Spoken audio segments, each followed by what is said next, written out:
welcome to the Indie Wine Podcast. My name is Matt Wood, and this is episode 77.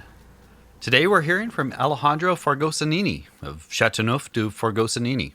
We talk about his really exciting and cool new project focusing on wines from the vineyard he lives on, as well as upcycling other fruits that will otherwise go to waste. Alejandro was working his way around the Bay Area to taste different shops on the wines when he stopped by. I had a semi-emergency come up last minute, so we didn't get to talk quite as long as usual, but I think you'll get a good idea of the wines and project, and it should be a great introduction to what he's doing. Some of the wines are made from Grenache, but also plum, citrus, apricot, and others are intentionally oxidized or cooked in the Central Valley sun. A reminder that I have a Patreon at patreon.com/indiewinepodcast. The link is in the show notes also. If you're enjoying the podcast, any amount to help me keep telling wine stories ad-free and available for everyone is appreciated. It's all run independent and out of pocket. Telling a friend or sharing on social media are great ways to help out too. Here we go. Nice. These two don't have labels right now because I'm not selling them right now. Okay. But this one does have an approved label. Actually, they both have an approved label. It's just very cool. Not there. Okay. Yeah, I'd love to hear the story and how it came about. I know, I guess, kind of what I've read and heard. It sounds like a super interesting idea, but I'd love to get the background on that, how you thought about starting. Yeah. So I was, during the pandemic, before the pandemic, I was driving a cab in LA. Okay. For some reason, I moved to LA to show people my very experimental independent films. No one gave a shit about them in LA, right? Yeah. In New York, I did pretty well. I at least impressed other filmmakers enough to hire me to do technical stuff for them. Okay. So I did cinematography. I did other things. Very cool. Yeah. I focused on slow motion cinematography for a while.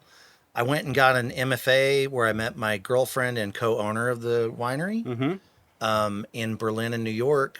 And we were both artists, and I think that's the real explanation of the whole thing is that we're already improvising a lot. We're already kind of, we're both pretty, at times, like austere or like on the edge artists who aren't necessarily mimicking anybody like that's popular at the moment or something like that, right? We, of course, have influences and whatever. So the idea basically started, this is a 100% plum wine I'll give you. So this is called Plum Numina. And Numina is like this, we also both study philosophy. So Numina is this thing in itself. It's like, if everything that we take in from our senses is a representation, then it's like the presentation. It's like the unknowable real. And these are called damson plums. They're not very common in the U.S. I mean, they're not the rarest, but they're very tannic. And they have a complexity that compares pretty well to like a lot of complex grapes, I think. Yeah. I don't know that I'd call it plum on first taste. Yeah, totally. They're made into, most commonly in like Serbia and the Balkans, into rakia. And they actually make wine like this there too, apparently, which they turn into rakia more commonly. But I thought the wine was amazing, so it never crossed my mind to try to distill it, you know? Yeah. And we just, basically we have this program where we upcycle fruit from local organic farms. And this was fruit that was very, very ripe. If he moved it out of cold storage, it would start to go bad. They would start to pop and stuff. So where I live is like the farming capital of, they say, the world at the airport. Yeah. I don't know if that's true. It's maybe close to it though. I mean, it's pretty, for sure. It's massive. A lot of for America, for sure. Right. Yeah. And it's also huge. Like 4 or 5 hours north of me, it's still the Central Valley. So you know, we have nothing in common with Sacramento except for we're in this valley. Right. There's like flat land between us and mountains on either side. That's about it, you know? So, basically, we upcycled the fruit. He couldn't get it to LA or the Bay where everybody buys his organic fruit. Okay. There's not a very big market for it where we are. There's a little market. There's not that many people though, right? Yeah. So we trade wine for fruit or money or whatever we can do, you know? So it's like sound. It was kind of sound fruit still. It was It's actually just, for the can't really purposes. go anywhere with it, sort of like. Yeah, like, I mean, if they had, I don't know the exact particulars, but what he said was if they had taken it in a truck that's refrigerated, set it out at a market, half of it would go bad, like right there. Yeah. So it's okay. actually perfect for the purposes of winemaking. Right, like wants to ferment. Yeah, because it's maybe just about to, but it's a little too cold, and it's as sweet as it possibly can get without going bad. Yeah. So we took it out and stepped on it in this outdoor area of our winery where we make everything. And they have a slip skin. Have you ever worked with hybrid grapes or familiar? Yeah, I'm familiar with the slip skin, and my family used to grow some plums and stuff like that. Yeah, it's pretty probably all ranch plums. rose Yeah. barn, so So stepping on things with a slip skin and a lot of pectin is really messy. yeah, So yeah. we've learned a lot about crushing weird fruit. We have another wine here with nectarines in it. Mm-hmm. And those are even more pectin. So yeah, we turned it into wine. It was a success, and that's part of our business is kind of targeting these farms near us, seeing what we can do for them, because these were just going to be brought out into a field and just thrown on the ground and mulched, Yeah. and would probably cause a massive amount of insects to come there. Mm-hmm. I don't know. Maybe things, yeah. It might not be insects you don't good want, for maybe. yeah, for his orchard. It might be great for it. I'm not 100% sure, Yeah. But it's a waste. It's a huge waste of all the effort and stuff.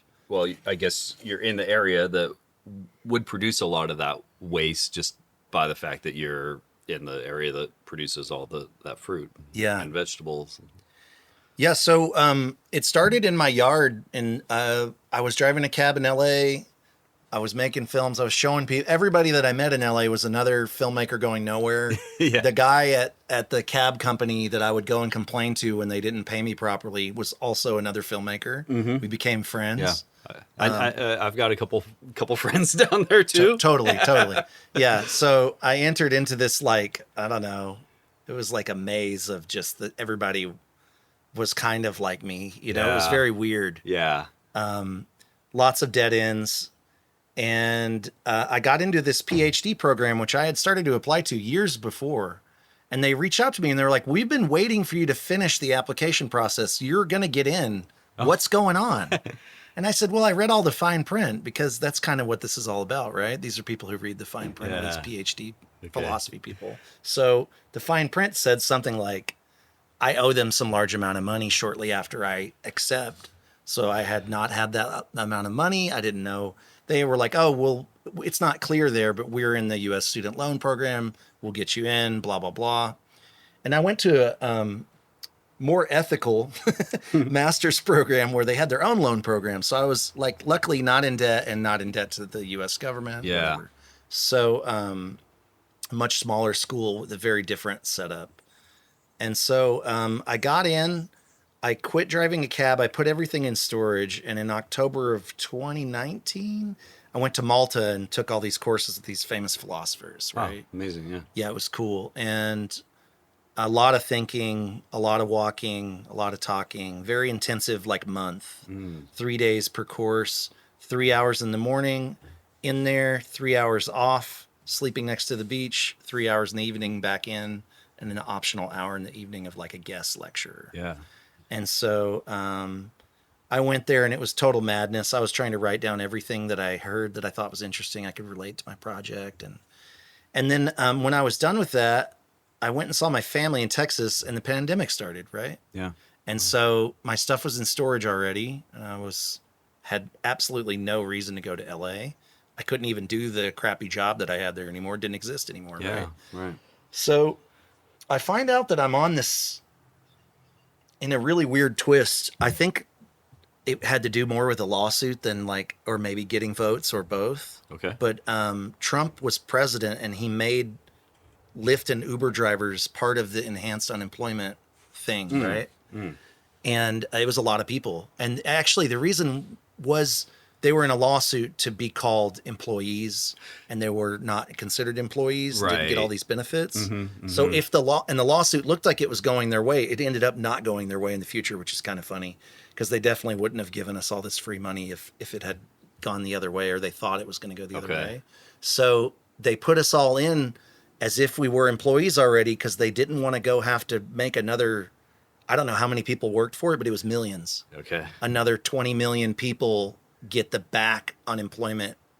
You know, they wouldn't have the juice in Congress to pass it or whatever. They might get sued and owe interest on it since then or something. So I ended up getting this unemployment check, which was pretty large. And I moved to the Santa Cruz Mountains to a little house my friend was renting a room in. And I started making wine in my yard. And I started picking with some winemakers, and they liked my wine. The first wine I made was really weird. It was I just happened to get a bourbon barrel for like $30 from a beer brewer. So I made this bourbon barrel. It had toasted mesquite chunks in it, and it was Grenache from the vineyard I live in now. Oh, wow. So the Santa Cruz Mountains grapes are like $3,000 or $4,000 a ton.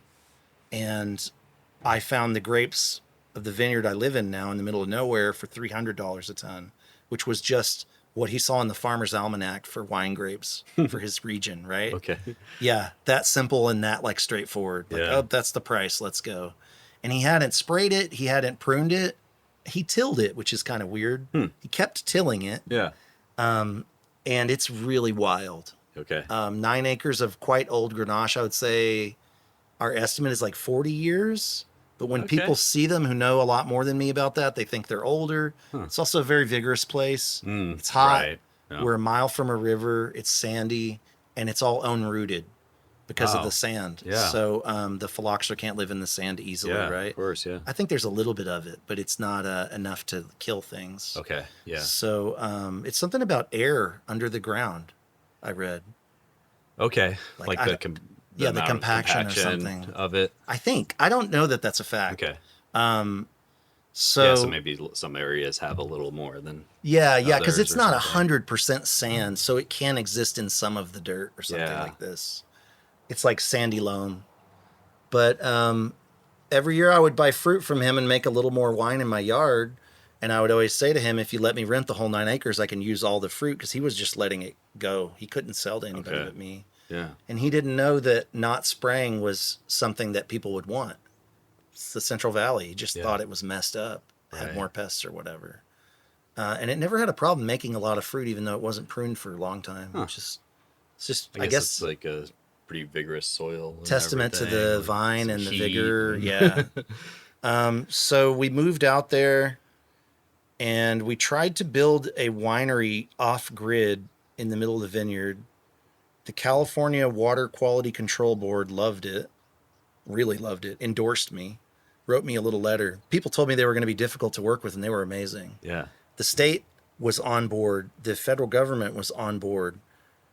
The county government was never going to move. We got close to suing them. We got in many arguments with them. I don't think that there's been a new winery in Fresno County in quite some time. I don't know. But if there is, you have to hire the engineers that know the people at the county.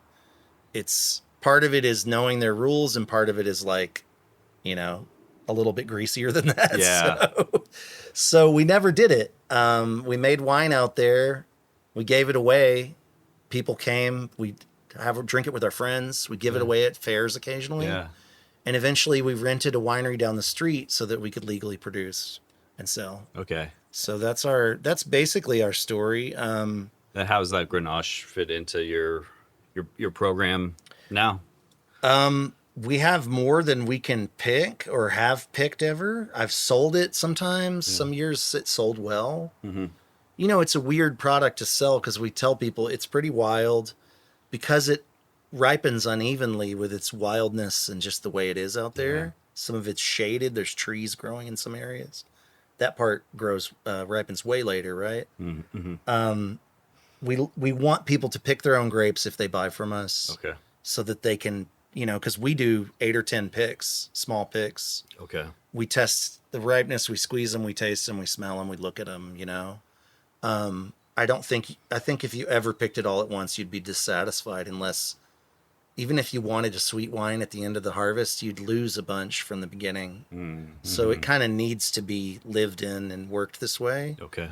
And part of our philosophy is I have met a lot of people with way more money to lose than me who have bought a property, a vanity vineyard or whatever, and taken some expert's advice, and then it all died, or half of it died, or it did really poorly, or they pruned it incorrectly, or whatever happened, right? Yeah.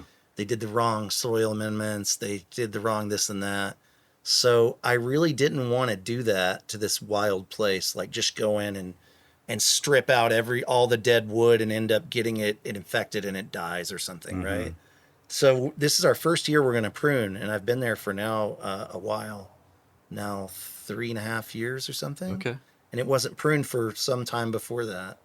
So I've gone to a couple pruning workshops recently. I've helped people prune before, but it's always on like beautiful little manicured vineyards in Santa Cruz or whatever. Yeah. Right? It's basically not even doing the same thing, because ours are like 6 foot tall trees with vines that are 8 feet tall sometimes off the top. So yeah, I've only seen that really with like some mission vines. Getting Yeah. quite that tall, but right, and just not being pruned for so long, I guess. Like, yeah, it's not a 1 year process really to get it back. yeah, and you have to pay attention to when you do it and what the disease pressure is at that moment, because we have a humid, like monsoony winter that also freezes, but it never snows, which is very interesting. Yeah. Okay. And then in the summer, it's very hot and dry, and it drops 30 degrees almost every day of the year from night to day. Yeah. So, it's infamously a hot zone, but where I'm at near the Kings River, near the foothills of Sequoia National Park, we get all this cool air that comes down the river. It's like a giant swamp cooler. And we have groundwater like 10 feet down. Yeah. So those giant vines probably have way longer roots than that. So, yeah, it's an interesting, weird place. The wines also, a lot of them, we keep them outside. So they get hotter and they get colder than normal. We always joke about how much money we save on what someone would spend on cold stabilization. 'Cause we just put it outside and it's, freezing for 2 months at night. So if it's in a big enough vessel, it's not really going to freeze, but it's going to cool way down. Yeah. Yeah. These would probably explode, but The plum, that's really nice though. thank you. Yeah. We also do a lot of styles that are not really done, like maybe a little bit in Europe.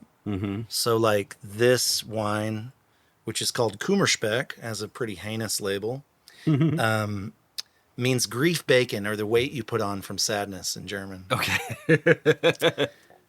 To create this grief nectar, we picked the grapes, foot crushed, and made the wine outside in steel barrels, not quite topped up. It formed a floor on top and slowly fermented over a long, cool winter. John McCarroll of Disgorgeous called it thrillingly turbo. Another podcast about wine. Yeah. So anyway, this wine was kind of a hit at the first wine from here we poured at. We had a little bit of it. The Kummerspeck. Yeah. Yeah. And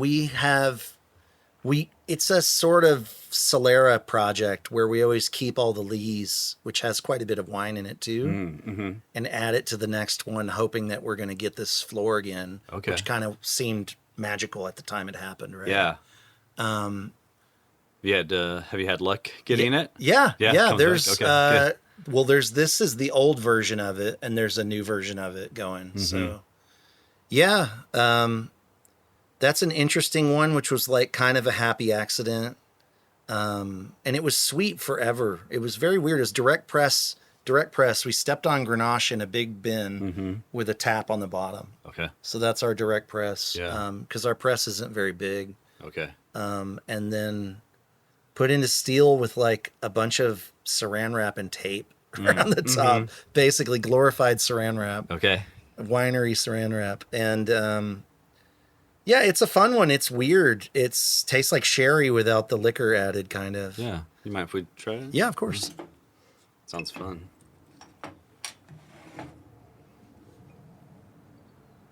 Wow. It still has some sweetness. Yeah, I was gonna say it has some RS still, and but you get some of that sherry note. Mm-hmm. But the alcohol seems really lower, or not high at least. Mm-hmm. It seemed I feel it Which, more on the nose than tasting it. Yeah. Like smelling it, I feel like I smell the alcohol, but but you don't taste it at all. it's possible that I'm also smelling like some other weird esters and things that have happened in this process of. So then there's also I don't think it's this one. We also have another wine which is in the car still that I could get, which is cooked in the sun, Rancio style. Okay. And that's in steel and glass, both of which are quite a bit different, and we usually blend between the two when we bottle it. Is it fortified? It's not fortified. Okay. Yeah, and it's this wine, it has some similarities with that wine, but they're not the other one is the only thing really. I mean, if you've had Rancios from like, there's people who do it in like Italy and with Banyuls and stuff possibly like Portugal or somewhere in France. They're a lot like Madeira wines, which are cooked in like boxes, right? Like black boxes. And there's all these gradations of the Madeira, and ours are just in the sun. A lot of them started out as red wines, and all the color got cooked into the glass or the steel. Oh, wow. Yeah, or fell to the bottom. Mm-hmm. I mean, they're mostly Grenache, so there's not a lot of color anyway. Yeah, especially the way that we do it. Yeah. So those are fun. I can go break one of those out if you want to taste it. I forgot to grab it. Sure. Yeah. So this is it. Okay. Sorry. It's all good. Yeah, it's interesting because some of those bottles are sweeter than others. Okay. And I think it has to do with the seal, because I think the other ones continue to ferment and gas gets out or something. I don't know. Oh, if the seal isn't kind of double closed. Definitely some of them leaked and exploded and whatever, Okay. Yeah, this is the Rancio. Mm-hmm.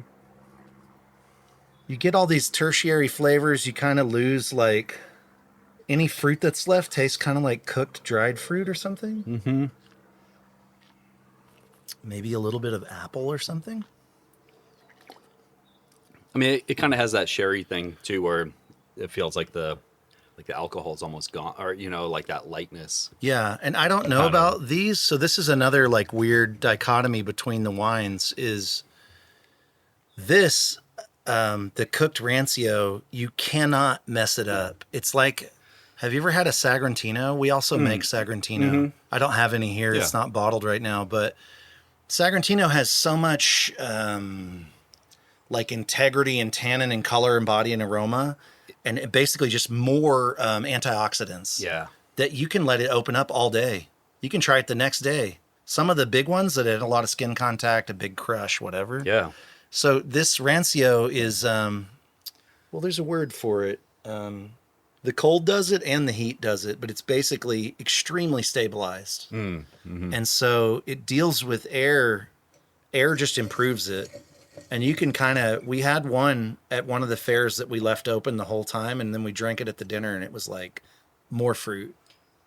Yeah, I guess it's almost like that Madeira, like, kind of makes it a little indestructible. Almost. Yeah. So they could get it across the ocean or whatever, right? Because I think they're, and I've worked with the, what is the grape? Is it the same as the sherry grape? Well, there's Tinta Negro, which I think is like the more generic one, and then Verdelho and. Okay, what's the main grape of sherry? We have some near where I live. Anyway, we got some, and it's really wimpy. It all turned into vinegar because I tried to make it like I make some of my other wines, right? And that was a good lesson. Like, I need to make that into something light, or I need to cook it, or I need to do something, Mm-hmm. You're kind of working with your environment a lot. It sounds like, I guess, both in just weather and in the fruit, obviously. Yeah. Yeah, and so we have 9 acres of grapes. We've been interplanting it with all these other cuttings we get from people. Some I've bought, some get given to me, some I trade labor for. Oh, very cool. And we have a lot of hybrids and weird stuff. Lots of Italian varieties. I think I saw you're just kind of collecting, Always right? collecting, Like yeah. just kind of Now pulling in and Yeah. seeing what it does, or I used to really try to get as much as I possibly could, and it just Okay. became too much for me. And now I usually just ask the people who are really amenable to it. It's a funny little political world too, asking for that, because it's basically someone's trash, and if they won't give it to you, there's like, I have deep rooted problems with that, you know? So it's there's been lots of funny stories of people like, for some reason, not able to say no. I prefer the people to say no than the people to just kind of tell me to meet them somewhere, change it, because it's not precious just to kinda them. slow play the denial. It really is their trash. Like, they could just say, yeah, we're going to do it on this day. Come pick up some trash off the ground. We're going to burn it or mulch it or whatever. Yeah. Right. So that was very revealing to me. No one and I worked in Napa, and I know what it's like there, the like snobbiness. No one's ever given me cuttings from there. And because I knew some people there, I did try. And I was like, why am I asking people here? I could ask them anywhere else. Sonoma, the coast, everybody else has been super friendly. Okay. Generally speaking, you know? So that's been a fun project. I've learned a lot about growing them. And making them own rooted is fun. Yeah. I do this thing now where I hydrate them in some water for 2 days, and then I flip them upside down and bury them, usually in a container of soil. Okay. And I leave like this much, you know, like, I don't know, 5 or 6 inches of dirt, and they're upside down. And so the heat, it's just like a heat mat. It's like an ancient heat mat. Okay. Where you can buy the heat mat. It'll make the roots form from the heat going to the roots first.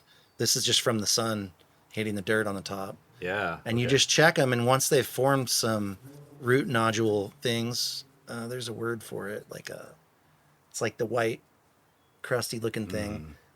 You flip them around, and then they're gonna spend their energy on the roots more than making leaves and whatever, you know.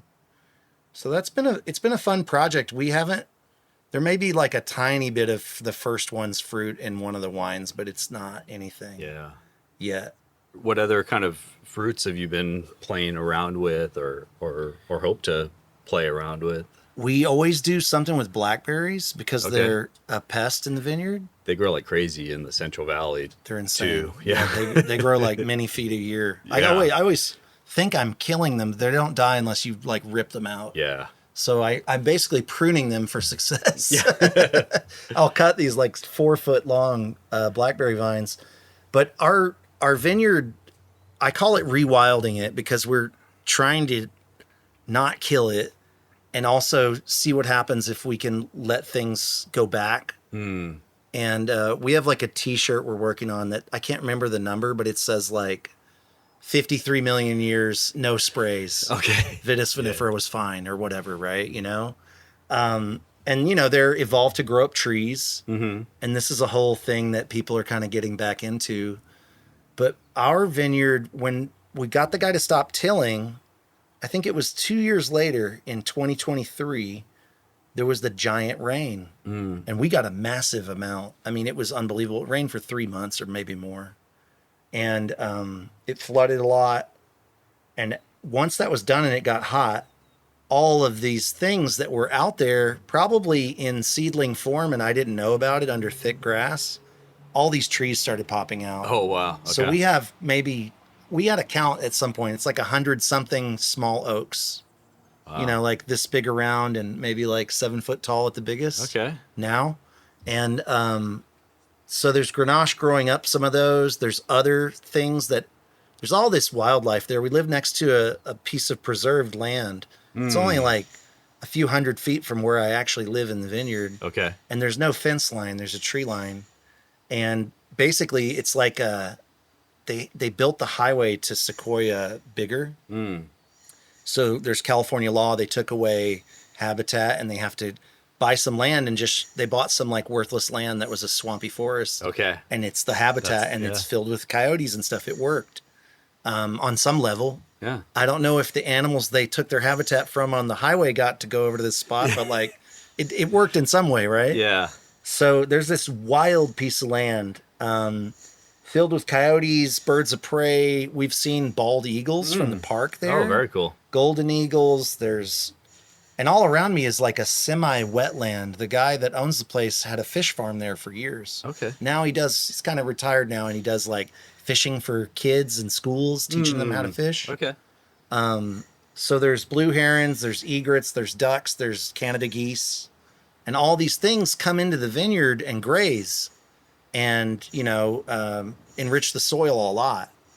I've gone to some cool grazing workshops at Piscines Ranch with a guy named Kelly Mulville. Mm-hmm. And I was telling him about it. And then I was like, why are blue herons in my vineyard? Like, what? I guess there's bugs, whatever, but they eat bigger things, right? They eat fish. Mm-hmm. They probably eat frogs, some other stuff. And I know that they stab directly with their beak through animals, and then they kind of get it off of their face and eat it. Okay. And whole, they just swallow it. They don't really have teeth, maybe like a ridge. And so we were talking about it, and like a week after I talked to him about it, I sent him this video of a heron killing voles and mice. Oh. And they had a big vole problem at Piscines. They had to start putting cages around the roots and stuff to stop them. And I thought my dogs were probably killing all these things. Yeah. I know I see them with some of them. Sure. But there's all kinds of things grazing and keeping pests in check there. Huh. And I feel like if I had gone and tampered with the vineyard and spent a bunch of money I don't have trying to make it just so, it might have died or something, Yeah, you kill one thing and then it's predator. Yeah. It just starts a chain of events. Yeah. Taking one thing out of the ecosystem, kind of. Yeah, so with the winemaking and the farming and everything, we try to lean into being more Dionysian than Apollonian. And I feel like wine has really gotten the last 100-something years of industrialization. I mean, everything has gotten really Apollonian, right? You're supposed to do, and I'm friends with people who do this kind of thing, You got to test all your wines. You got to open them up. You have to purify this thing and pray that it doesn't destroy the wine. Put it in there, get some, test it, go back, add these chemicals because this is what it says in the book to do, which is another form of mysticism, kind of, right? Mm-hmm. So it's kind of interesting that, maybe if they'd made the exact same wine a lot of times, even then, I'm not sure the protocol would always be the same. Yeah. So we don't really do any chemistry at all, which drives a lot of people nuts. And like with these two wines that you just had, that's obvious, but they have like an old world charm. And this one is I would say this one is much stronger than if I had put sulfur or whatever in it because of the cooking and the cold and whatever, probably the aging too. So there's this other element that, we measure the bricks on some of them. Like the plum one you had, we bottled it when it was down to like half a bricks. Okay. And then we keep freshness. We don't disgorge anything, so it has yeast in the bottom. Yeah. But to me, that's just aging Surly for free. You're just trying to keep it like that little bit kind of CO2 protection. Yeah, it keeps, and that helps it keep sulfur. Its acidity. It helps it keep like a lot of things fresh. And the lees are in there, and I think, I have a lot of people that don't like the lees in the bottle. And I always say, if you can't leave your lees in your bottle, you should throw the wine away if the lees taste bad. So that's definitely going against the grain. Like pretty much everybody I know disgorges if they have any. So our wines kind of vary between super oxidized style, oxidized and cooked style, and then I try to go the complete other direction with the like fresh, fruity, probably 15 or 20% carbonic maceration because we foot crushed it only. Yeah. I mean, we did press it at the end too, which is insane with plums because it's pectin going everywhere. Yeah. We have a It's better just press now, like a fruit gelatinous press. Yeah. mess. Yeah. So that's kind of our story. We there's a lot I could say about the, industrialization of wine and the Apollonianism, and then the kind of like even the natural wine scene in California inheriting a certain amount of that. And I think wine imports from natural wine in Europe are still so huge because they take more risks. Okay. And it's a different product basically. And it's kind of hard to find that kind of wine from America. There's some people on the East Coast, doing crazy experiments with other fruits and things. But I feel like California is mostly like noble grapes. If they can get them, they'll get the noble grapes from the famous vineyard and play the game and lose their lease to someone with more money to them or whatever. And also kind of copying the wines that are made. Like, I can't remember what it was. I think it was a carbonic Carignan a couple years ago, like 5 or 6 years ago. Everybody made one after, oh man, what are they called? I wish I could remember. It was like Dusty and something winery. Rusty and the guy now has his winery is now themed like psychedelic. Okay. And it's on the Sonoma Square. My friends have a tasting room next to it. I can't remember what it's called. But anyway, he made this one wine just by chance. Like he got Carignan or some kind of hearty red. Yeah. And he just did it carbonic and everybody wanted it. And then everybody made it the next year. Like I knew 7 people that made it. And I feel like because we're in the middle of nowhere and we're already experimenting, we're kind of out of that.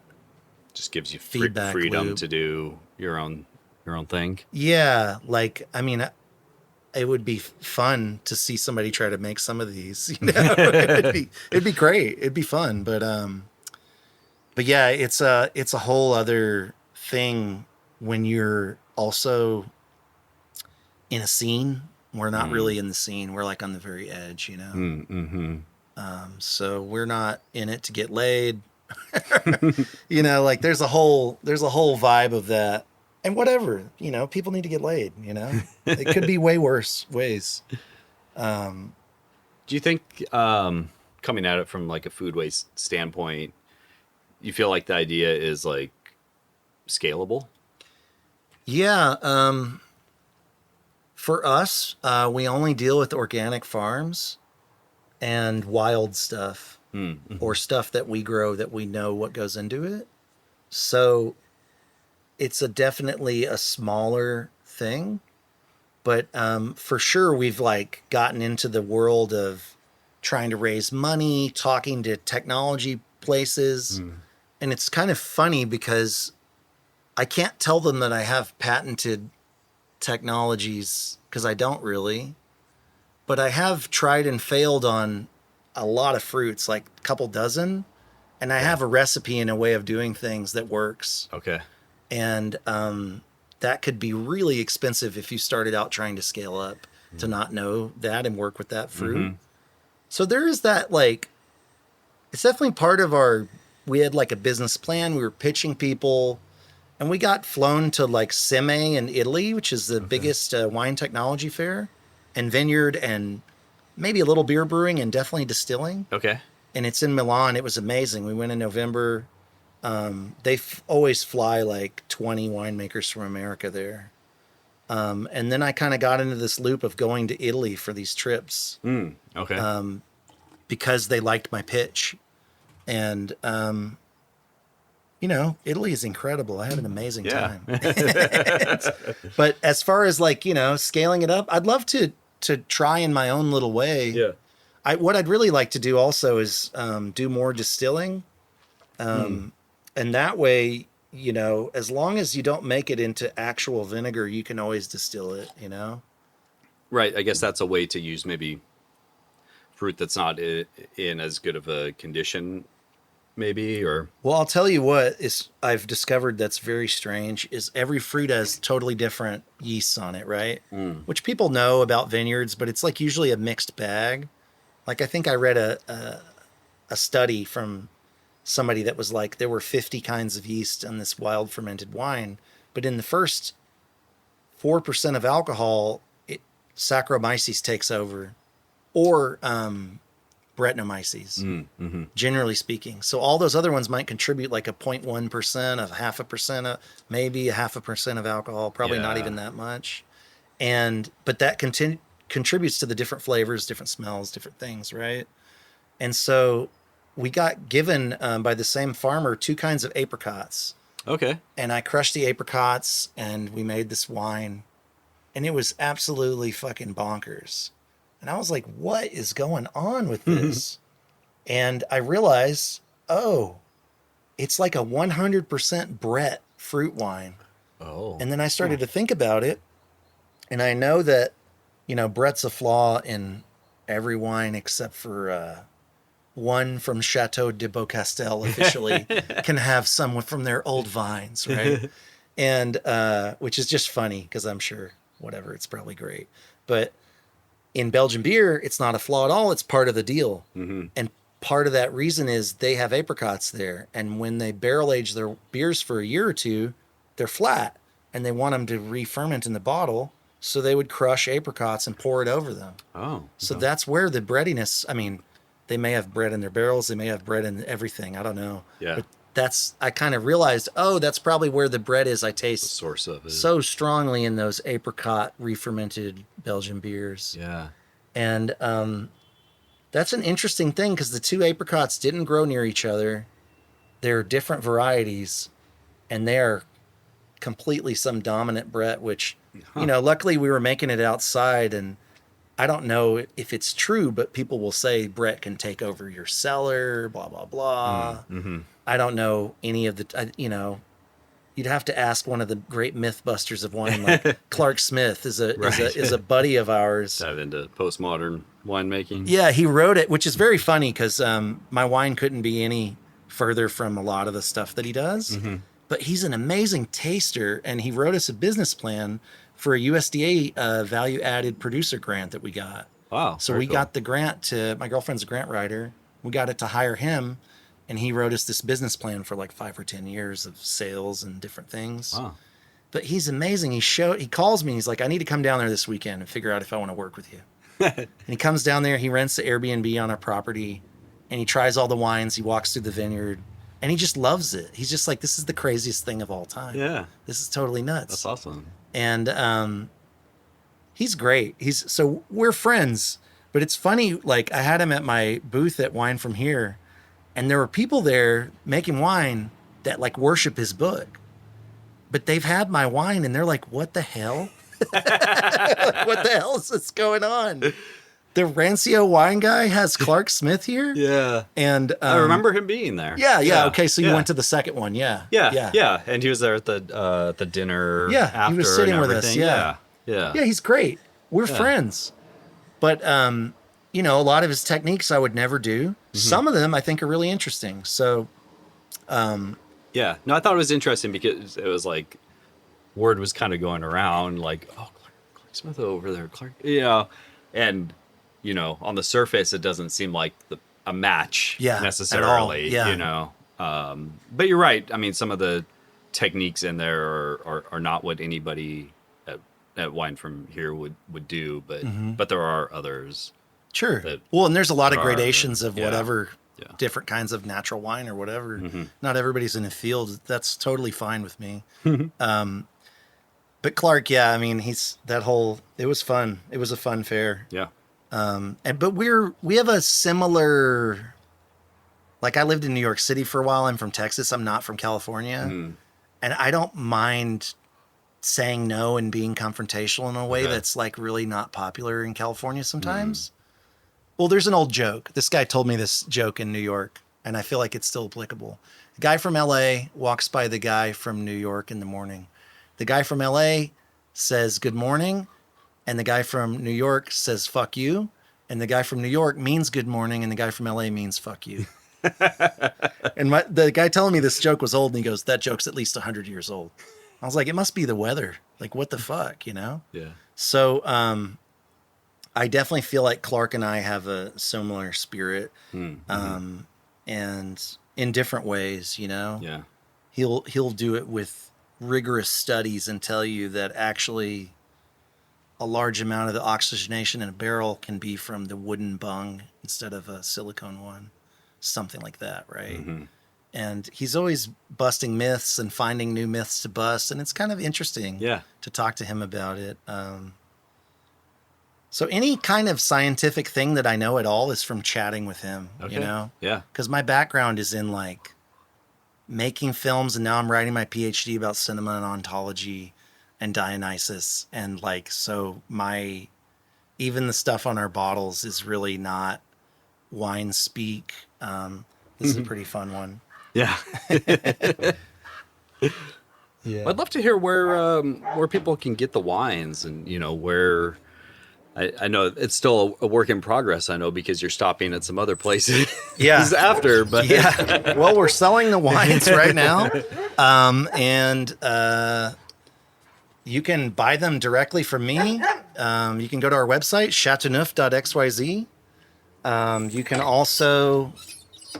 We should have like an online store maybe in a couple of days we've been working on. Oh, nice. So I think that we'll be able to ship wine to people directly soon.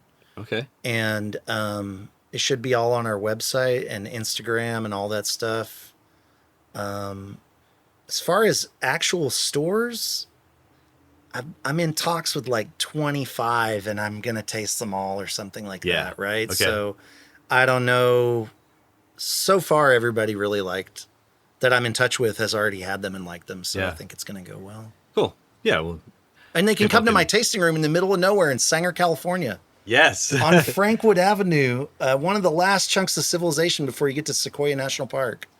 Really the last chunk with like actual services. There might be like one gas station past us, you know? So, and like a restaurant you wouldn't go to. You know? So there's a coffee shop out there that's pretty good. But yeah, we're out there. I don't know. We're going to do tastings. I'm going to take people trout fishing. Nice. Bring it to the winery, grill it, and taste through the wines. Very cool. There's the Kings River nearby. I trout fish in, and if it's not seasonal in the river, we can go up into the park and fish in a lake that has a dam and always has fish in it. Wow. Yeah, that's amazing. People are planning to come and visit and hike, and there's really no natural wine. There's not even fake natural wine for like 120 miles, So there's not even like just the marketed as natural wine at all. It's just not we're about 35 minutes from Fresno. It's not like it couldn't be sold there. There used to be a natural wine bar there. I don't know all the details of what went on, but there's a college there. There's young people. Mm-hmm. We're going to try to make it happen at a couple of spots there locally. That's awesome. There's even like a local barbecue restaurant I'm going to have it at, just to like, if somebody wants to visit me and I'm not around, they can go have barbecue and drink natural wine, That's awesome. And it's kind of fun too, because I don't have to do the myth of like, it's so beat up in LA, the Bay, New York City, where it's been hip for years. People will ask you these questions, and in where I live, I get to make up my own narrative about it because nobody even knows, never even heard of it, right? Yeah. I'm like, well, there's like 98 additives you can have. There's none in these wines. This is how we do it. I don't know. I think it'll catch on in a little way out there. It doesn't really need to. The business plan's not about selling locally, so it's all gravy there. Well, I hope some people try the wines because they're really good and really unique. Plum wine, I really enjoy. That's great. Thanks. And, it's all yours. Yeah. Yeah. Nice work. Thank you. Appreciate it. Thanks for having me on. Yeah. Thanks for listening today. The wines from Châteauneuf de Fargosonini are really interesting. We don't see many intentionally oxidized or cooked wines in California, but they can pair with foods really well, and the citrus and apricot wine, I'm sure it'll have a better name than that one released, would be great in a cocktail or, like Alejandro suggested, mixed with some squirt for a Central Valley sangria. As of now, the wines are available at Bay Grape, Good Times Bar, Friend of a Friend, Pinon in Ojai, Aurora in SF, and probably some more by the time you hear this. You can also reach out to stop by the winery if you'll be near Sequoia National Park. You can follow Alejandro on Instagram at Châteauneuf_du_Fargosonini, or find the wine soon at Châteauneuf.xyz. You can follow the podcast on wherever you're listening and the Instagram at IndieWinePodcast, and feel free to email IndieWinePodcast@gmail.com with comments, questions, or feedback. If you're enjoying the podcast, I'd love it if you told a friend or wine lover about it and help spread the word. Rating, reviewing, or donating at patreon.com/IndieWinePodcast helps too. It all goes to offsetting podcast expenses like gas money, podcast hosting, research websites, and books, and allows for more episodes. We'll be back soon with another episode. Have a good one.